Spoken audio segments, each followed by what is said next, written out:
Hello, everybody. Welcome to this week's edition of Wellbeing and Social, Moral, Spiritual and Cultural Education that you would normally have during mentor time.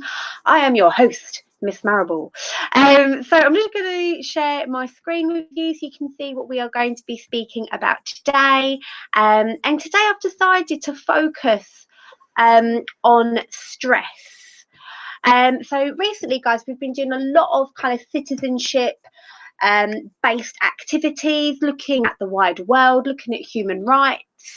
We looked at the Black Lives Matter campaign, we've looked at racism, and we have looked at pride. So I thought now today was really important to maybe go back to mental health and to make sure that we are keeping ourselves healthy emotionally, mentally, and physically.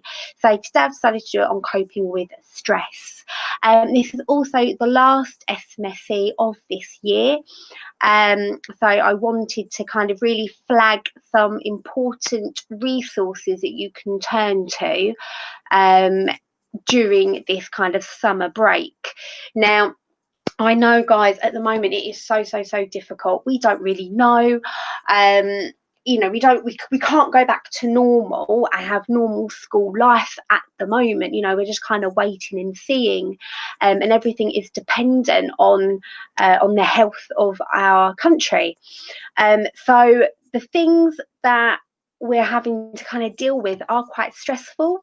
So it's really important to recognize that, even now it's still not normal, and we can't really go back to normal life yet, and therefore we need to be kind to ourselves.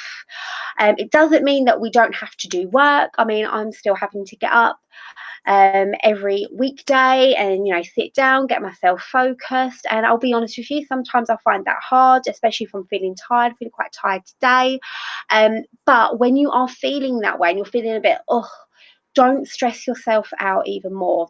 Check in with yourself, register how you're feeling, and then be kind to yourself and be like, okay, right, I know how I'm feeling, I'm now going to crack on with some work. And that is a way to kind of deal with it. So today we're going to kind of be looking at stress, what it is, why is it actually good for us in some circumstances, and what can we be doing during lockdown.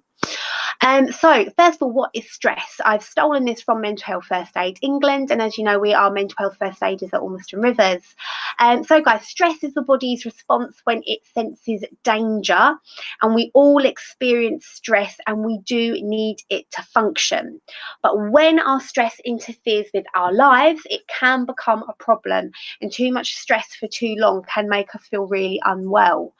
And if unaddressed, stress can cause mental health issues like depression, anxiety, self-harm, and also impacts our physical health. Now, this relates to workers. So in the normal world, 1 in 6 British workers will experience depression, anxiety, or stress-related issues. Guys, I would imagine that to be really on the increase because now we're living in this new way. Or it could have actually been decreased because now we've got a lot of time to kind of stay at home and to look after ourselves. I don't know if Joe Wicks is still going on. I was admittedly very good at the beginning doing Joe Wicks, and now I've kind of changed it because I got a bit bored. No offense, Joe Wicks. And now I've downloaded a running app, and I go, well, it's not really a run. I call it a bouncy walk. I go for my bouncy walk when I'm feeling a bit And as I said, you can either go one or two ways. You can kind of let it really consume you, like, oh no, or it can be like, okay, let's look at the positives, let's look at what I can do during this time to help myself. And that comes from, as I said earlier, checking in. When I say checking in, guys, basically just having a quick conversation with yourself. How am I feeling right now? And if you're finding that difficult, I've got a good method I'm going to share with you in just a moment about how to do that. Okay, so how can stress be a good thing? So let's quickly look at that. Fight or flight responses. I don't know if you've heard of that, but basically when our body senses danger, which is when we know that stress hormone is produced, our body either goes into fight mode, as in we're going to defend ourselves from this imminent danger, or it can go into flight mode where we literally kind of freeze up and we're like, and we don't really respond to it. So obviously we are really, really privileged in the world that we are living in right now. I know that people kind of come from different backgrounds. You know, you might be having to share a bedroom with a little brother, little sister, which could be quite annoying, or you could have your own bedroom to yourself. You know, we all come from different backgrounds. We all have different things going on. But when we compare our life to lives of others around the world, our dangers might not be as much as someone else's dangers. I mean, we're not at risk of tsunamis, we're not at risk of earthquakes, you know, we'll die of earthquakes. So our dangers, if we kind of think about it, and do it now, have a think, what are your dangers to make you feel stressed? And if your dangers kind of include maybe teachers saying, hey, where's your work? It's missing. Or if your danger is your mum going, oh, for God's sake, can you please, you know, tidy up after yourself? Then those dangers are quite minimal. And they could feel really, really stressful. And I'm not, you know, undermining your emotion if that does stress you out.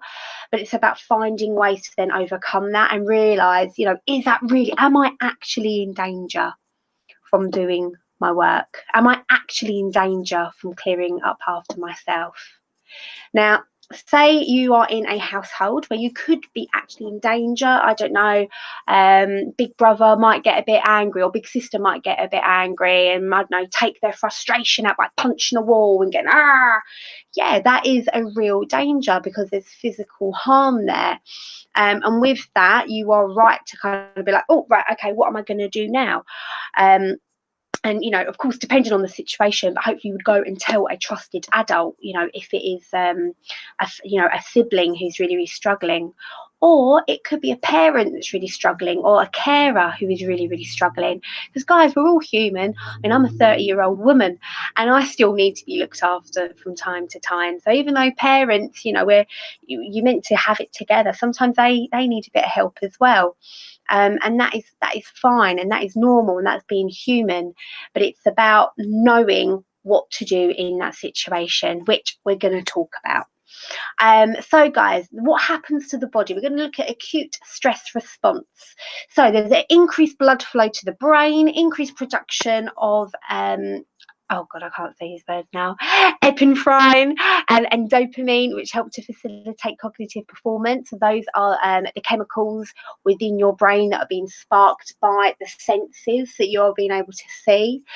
Your pupils dilate, your heart rate increases, faster, deeper breathing, increased blood flow, and then adrenaline. Adrenaline is the key thing which is released, which then kind of alerts your brain and your body into thinking, right, okay, something's going on here which I am not happy and I'm not comfortable with. Your digestion as well can slow, and you have an increased blood pressure. And again, these are not good physical responses to have continuously. A little bit of stress now and then is okay for you, and that's just how your body's reacting to it. But if it's constant, then no, that's really that is not good. And reaction. So how could you react? So increased alertness, increased short-term strength, increased ability to handle stress, heightened ability to focus, increased oxygen to the brain, faster, deeper breathing, heightened sense of smell, body and mind are hyper alert.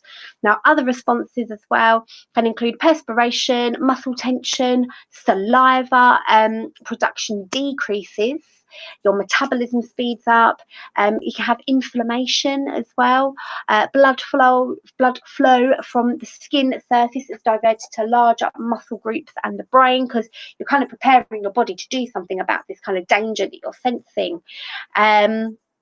Yeah, so those are kind of what is going on in the physical body, which I think is important to address. Now, as I said, how can it be good for you? Well, it's good for you because if you're in a situation where you are in danger, you need to react. You know, we kind of, when I did my mental health first aid training, we compare it to being in the jungle. And, you know, you're walking through the jungle, you're exploring the jungle, and then you see a lion. You need to go, oh my God, that's a lion. It might kill me. Stress, and all kind of like the bodily stuff going on. Right, okay, I'm going to respond. What am I going to do? Whereas if you're like, there's a lion, and there was no kind of recognition that you were going to be in danger, you'd probably end up dead. You know, the lion may eat you. We don't know. So that is what's good about it. But if it's continuous, as I said, then it is bad for you. So little bit of stress is okay, but not continuously. So if you're listening to me thinking, oh my God, you know what, Miss, I'm feeling quite stressed all of the time, then please, please, please listen on, and I'm going to teach you some different ways and strategies on how to kind of regulate your stress levels. Okay, so let's look at signs of stress. So there are physical, emotional, behavioural and psychological. Now physical, kind of we just spoke about, but here are kind of some of the common ones. You could have a lump in your throat. So I don't know if you've ever had a time when you've tried to speak about something which is really important to you, and you may have a lump in your throat. That is a real sign of feeling overwhelmed and stressed. Having low energy, feeling quite tired, insomnia, so not being able to sleep, unexplained pains around the body, having a dry mouth, difficulty in swallowing. Now, emotional, guys, you could become quite agitated, quite annoyed quite easily, being irritable, feeling depressed. Now, guys, depression, I know that depression is a term that kind of gets thrown around a lot, like, oh, I'm feeling so depressed. The actual clinical definition of depression, it is a sustained and long period of time, normally about 2 weeks, of where you are feeling so incredibly low that you are unable to do anything. So it could be the fact that you don't want to get up, you don't want to brush your teeth, you don't want to brush your hair, that you are feeling so low you can't do anything. Now that is depression, and as I said, it lasts for 2 weeks or longer.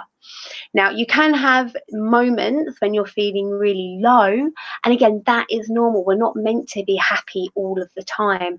Like today, as I said, I'm feeling quite tired, I'm feeling quite low, and that's fine. I'm just having a bit of a low tired day. Whereas last Friday, I was like, woo, and I was really hyper, and I was buzzing around the place.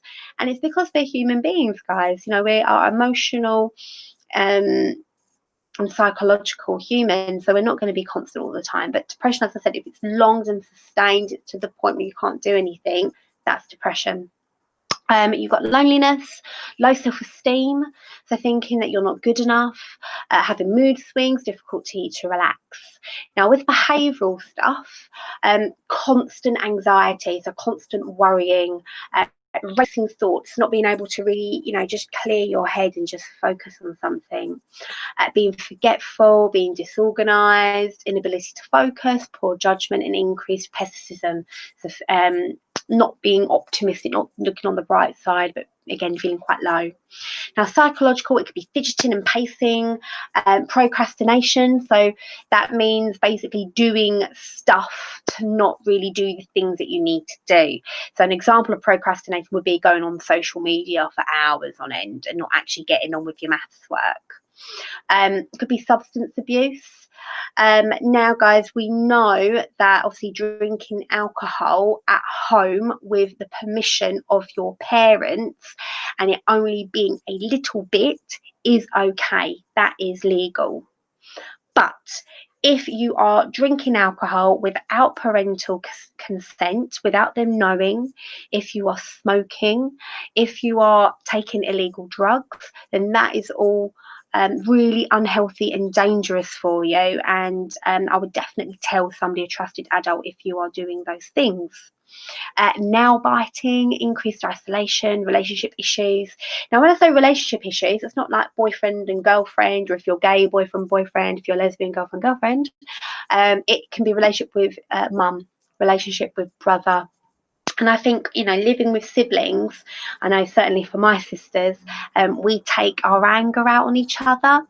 And again, that is a normal thing. Siblings do it all of the time.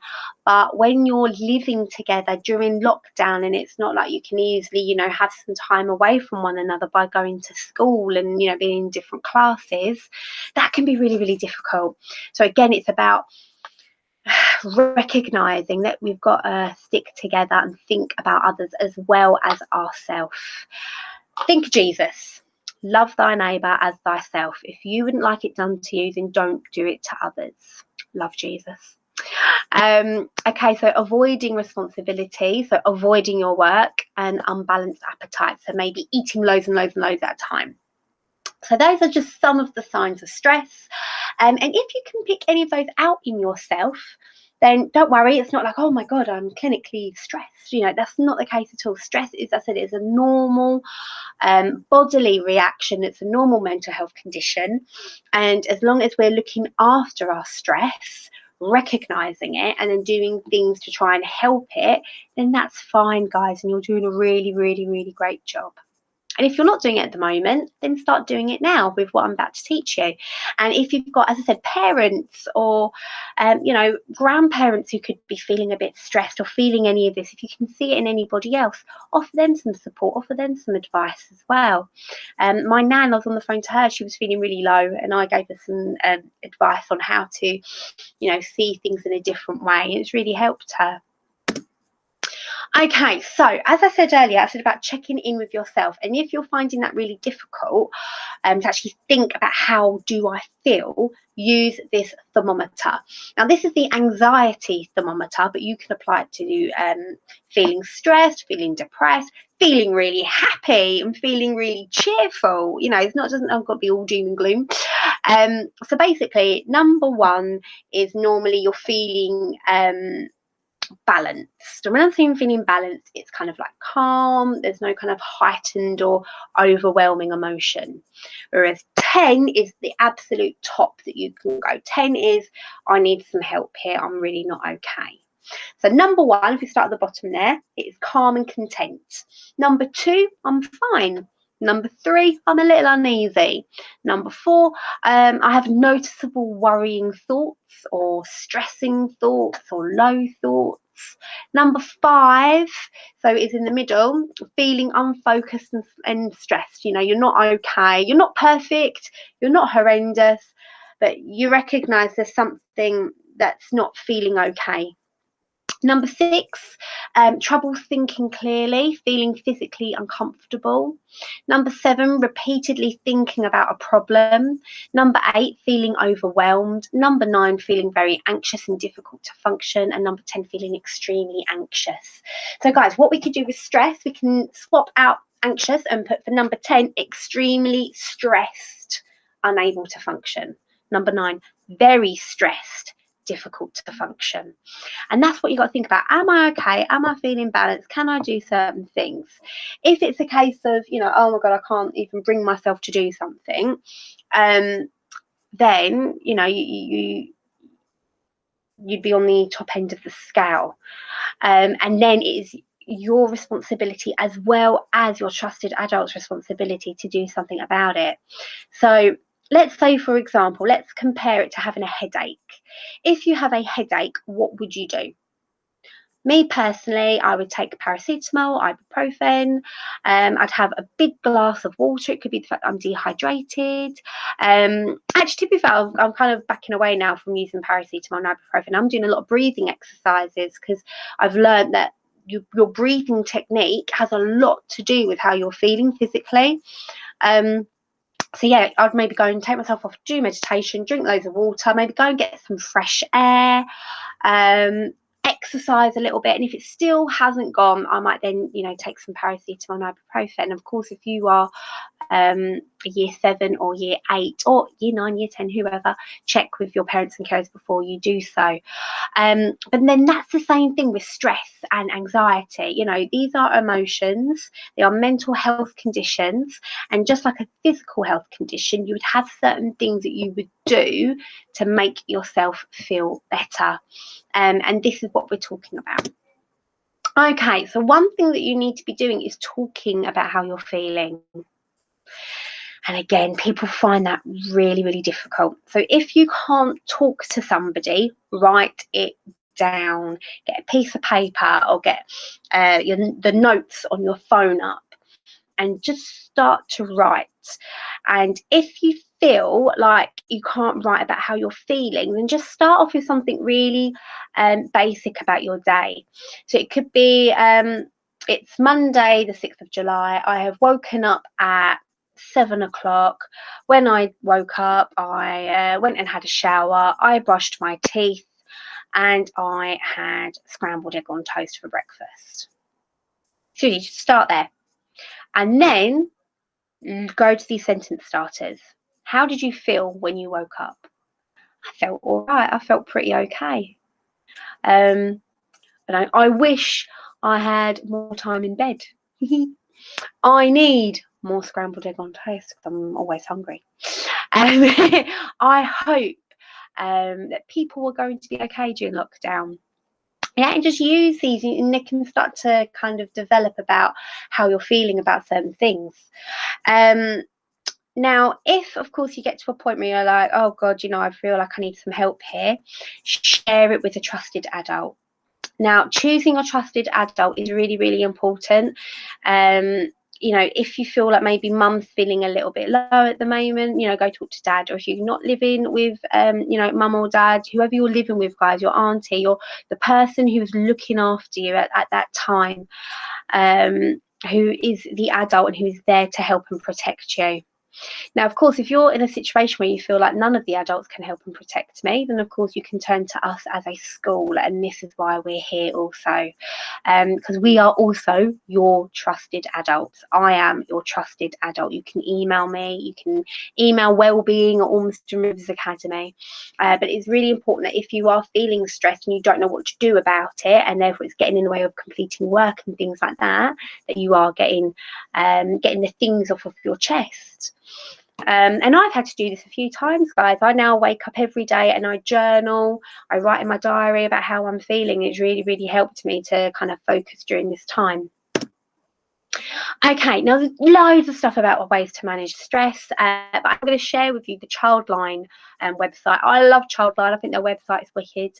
And if you guys find any other really useful websites, please share them with me, because then we can share them with others.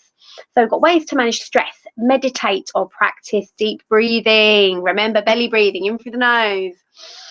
And fill up your belly. Your chest shouldn't be going out. It should be your belly going out. And when you're breathing out, then your belly should then go through. Belly breathing is really, really important. Another one is the nasal breathing. The in, stretch, in, stretch. That's really good. Spend time with loved ones or your pets. Oh my God, I love my cat, Princess Tiger Lily. And if you don't have a cat, maybe you could walk down the road and you might be able to see some horses in a field. And if you can't spend time with loved ones, it could be that parents or carers or whoever are working at the moment and you're having to kind of be at home. Then definitely get on FaceTime, have a quick chat with somebody. Exercise regularly. That is so important, guys. Exercise is the best medicine for mental health. Just going for a walk. I am a terrible runner. I can't run, as I've said. I do a bouncy walk, and I've got a really good app, and they're doing a month free trial at the moment. It's called Runkeeper, and it's this American lady, and she's like, hi there, good morning. And she's like, right, get your bum off the sofa, get out into that world and go for a walk. And you start off walking, and then she gets you to do a little jog. But if you can't jog, it's fine, you can just keep walking. But yeah, just going out for walks, it's so important. Going and seeing nature, and kind of connecting with nature. As you know, guys, we've got the 4 elements: earth, wind, fire, and air, wind, earth, fire. When you're out in nature, focus on those 4 elements. What can you see of those 4 elements and feel connected with nature? Because that's where we are, and a lot of kind of stress and anxiety and depression, it's all very much in your head, which of course we know it's a mental health condition. So therefore, to connect with the elements is a really good way of grounding yourself, and kind of appreciating things around you as well. Getting enough sleep is really important, especially as teenagers. Guys, as teenagers, you do need more sleep than adults. It is a scientific fact. Now, that doesn't mean that you stay up till 2 o'clock in the morning and then you sleep in until 11 a.m. and then you're like, oh dear, I've wasted half the day. And don't get into unhealthy sleeping patterns. But what that means that you should be going to bed earlier. So go to bed at around 8 o'clock, 9 o'clock. Start to unwind. On Childline, we've got some really great sleep techniques and things that you can do to help with your sleep. Yeah, and make sure you've got a good sleep pattern. Now, again, guys, it is scientifically proven that teenagers are more nocturnal. So they are more awake during nighttime than they are during daytime. And again, that's just due to puberty and the hormonal changes going through your body. So again, be kind to yourself. But I will say this, I keep getting Google Classroom notifications of children submitting their work at midnight. Do not do that, guys. At midnight, you should be in bed, fast asleep, or if you can't go to sleep, reading and just trying to do some deep breathing, some meditation to help you go to sleep. Please don't be submitting work at that time. No, that's not okay. You only are working during the day. At night time, you need to be resting and looking after yourself. Okay, I'm now going to show you Childline's website. So, and I have accidentally come out of it, so let me Google. I'm going to go for Childline, and let's go for stress. So, coping with stress, Childline. There's so much on here, guys. It's brilliant. So coping with stress, get stress under control, write, type or draw. You can get creative. You can have the calm zone. So if you're feeling overwhelmed or anxious, we've got calming activities to help. There's videos here. Lots of different techniques here. Planning and preparing. So organising your day. Sometimes I was waking up on a Monday and getting really stressed out because I'm like, oh my God, I've got all these emails, all this stuff to do, and that's no good for me. So I would just go, whoa, I'd put my computer to one side, I'd get a piece of paper and I'd write down, okay, from the hours of 8:30 until 9 o'clock, I'm going to check my emails. From 9 until 10, I'm going to mark my sociology A-level work that's coming in. From 10 to 11, and that's how I plan my day. And I always make sure I've got breaks in there. I'm drinking lots of water and keeping myself hydrated. And then I give myself a massive pat on the back. Well done, you've got this, and you've achieved something today. And then I'm kind to myself, like, well done, you've done good, girl. Look, there's loads here. I love it. So much help. This is good. Try tracking your mood. So mood journaling is really, really, really important. Girls, don't forget periods. They will massively influence the way that you're feeling, of course, with your cycle. So make sure that you're keeping track of when your period is. When a week before you are due on your period, it could be the fact that you're feeling really premenstrual and you're feeling really low and irritable, and that is okay, and that is normal, and that is fine.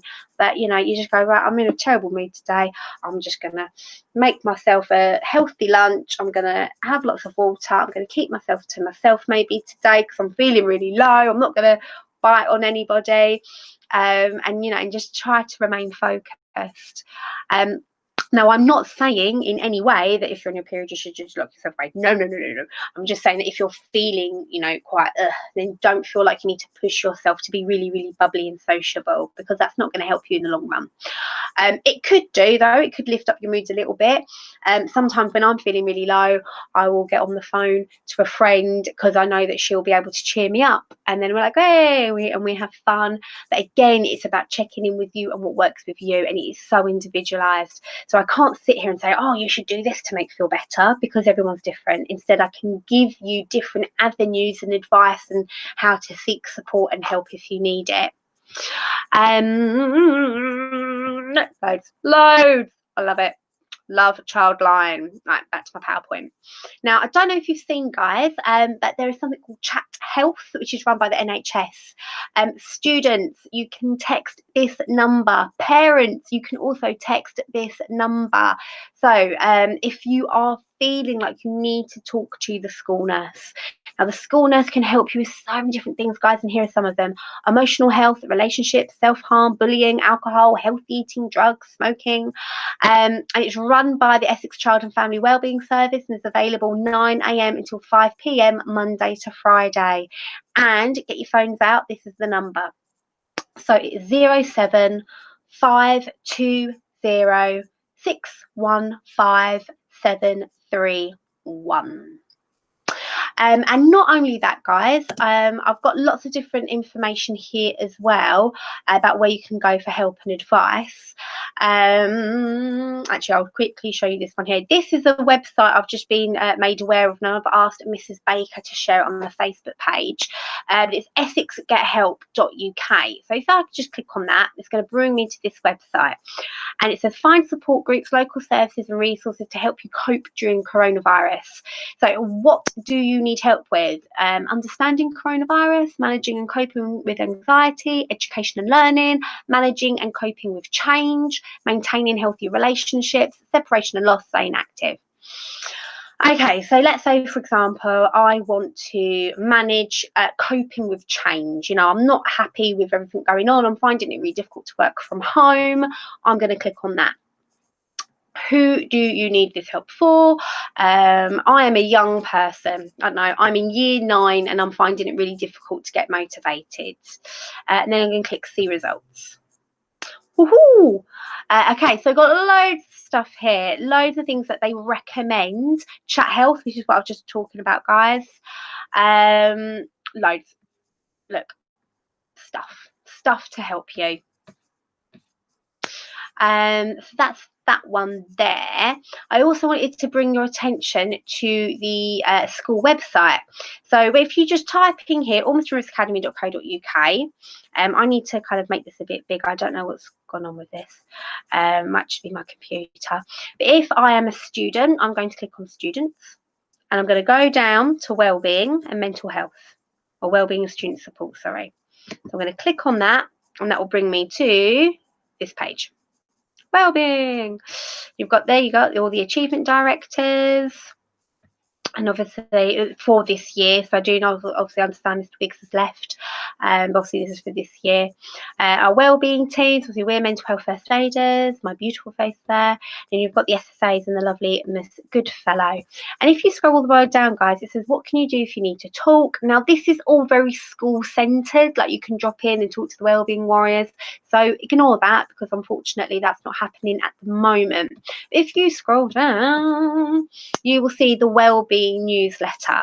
So if you click on that, it will bring you to this. Now, guys, I put this together with lots of kind of information on how you can stay safe and everything during lockdown and with your well-being. So we won the Wellbeing Award, for schools, which is really, really great, which basically recognises all the stuff that we're doing around mental health and well-being. A lot of work went into this, guys, and we achieved the award. So that's really, really great, and thank you for everybody who supported this project. Also information about the Year 8 First Give Social Action Project. If you are in Year 8, well done, guys. Me and Miss Blatch were so proud of all of your charitable work that you were doing. And again, charitable work is a really important tool for wellbeing and mental health. So here are the 5 ways to wellbeing. Connect, be active, take notice, keep learning, and to give. All of this stuff ties in really well for doing charity work. We got all of Year 8 to create a charity piece to help with something that they felt really, really strongly and passionately about. So really well done, thank you. Celebrating our NHS is what some of our lovely students have been doing. And this is obviously the chat health information, guys, if you want to look more into this. Chat health messaging for parents and carers.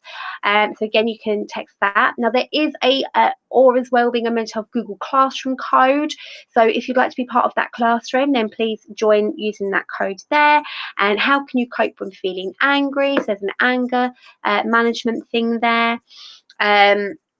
Then it was celebrating Mental Health Week, and then you've got lots of useful websites again to help you. So you've got Childline, you've got Young Minds, you've got the Anna Freud Centre, you've got Bullying UK, Healthy Young Minds, Hub of Hope. And if you can't see the email address there, please email, but it is wellbeing@ormstonriversacademy.co.uk. So I just wanted to draw your attention to that. Now on here again, I've got some more help for you if you need it. Just text shout to 85258 for 24 hours, 7 days a week crisis text support. And that's, guys, if you're worried about yourself, if you're worried about a friend, or if you're worried about a family member.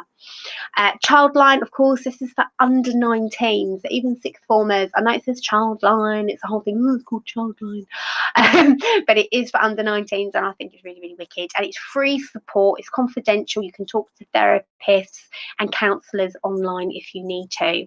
And then you've got the Young Minds Parents Helpline for any parents watching this, and of course that website there.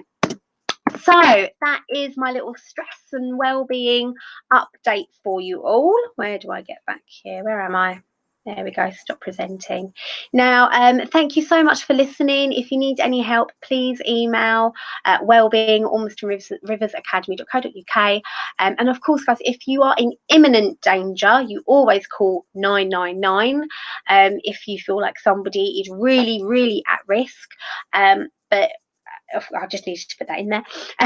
But of course, you know, if it's just low level stuff, you're feeling like, oh, I can't be bothered to do this and do that, then start taking care of yourself by doing these kind of little things that you can do in each day to help yourself. Okay, lovely. Thank you so much. Bye.